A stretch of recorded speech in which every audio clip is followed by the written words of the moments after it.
ইয়েমেনের 4টি গ্যাস স্টেশনে বিস্ফোরণে ব্যাপক হতাহতের ঘটনা ঘটেছে। দেশটির দক্ষিণাঞ্চলীয় আল বায়দা প্রদেশের পৃথক গ্যাস স্টেশনে এই সিরিজ বিস্ফোরণের ঘটনা ঘটে।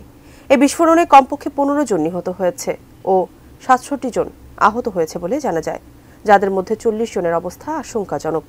এ নিয়ে বিস্তারিত থাকছে ডেস্ক রিপোর্টে।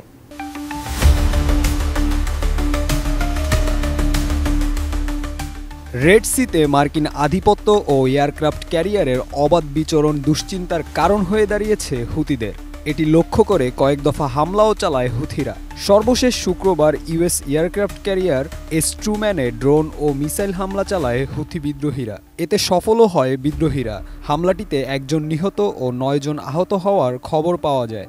This belligerence cannot dent the Yemeni armed forces from their purpose supporting the Palestinian people. নির্মাণ কাজেও আমি বেছে নেই CSRM TMT 500W, committed for better still.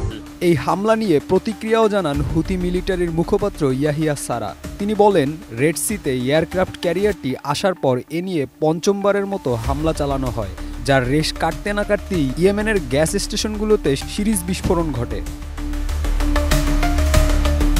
রয়টার্সের তথ্য মতে রোববার পেট্রোল পাম্পগুলোতে বিস্ফোরণের সময় সেখানে অনেক গ্রাহক ছিল।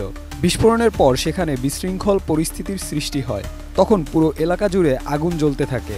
ইতোমধ্যে আহতদের স্থানীয় হাসপাতালে চিকিৎসার জন্য নিয়ে যাওয়া হয়। উদ্ধারকর্মীরাও এই ঘটনায় নিখোঁজদের খুঁজতে সার্চ অপারেশন চালাচ্ছে। ইয়েমেনের উত্তরাঞ্চলের এই বায়দা প্রদেশ ইরান সমর্থিত হুতি বিদ্রোহীদের নিয়ন্ত্রণে। 1 দশকের বেশি সময় ধরে ইয়েমেনের আন্তর্জাতিক স্বীকৃত অভ্যন্তরীণ সরকারের সাথে দ্বন্দ্ব চলে আসছে হুতিদের।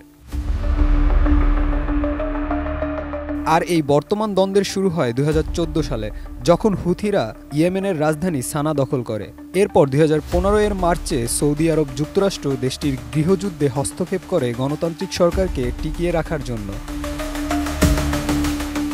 দেশটিতে চলমান গৃহযুদ্ধে 1.5 লক্ষ সামরিক ও বেসামরিক মানুষ প্রাণ হারায়।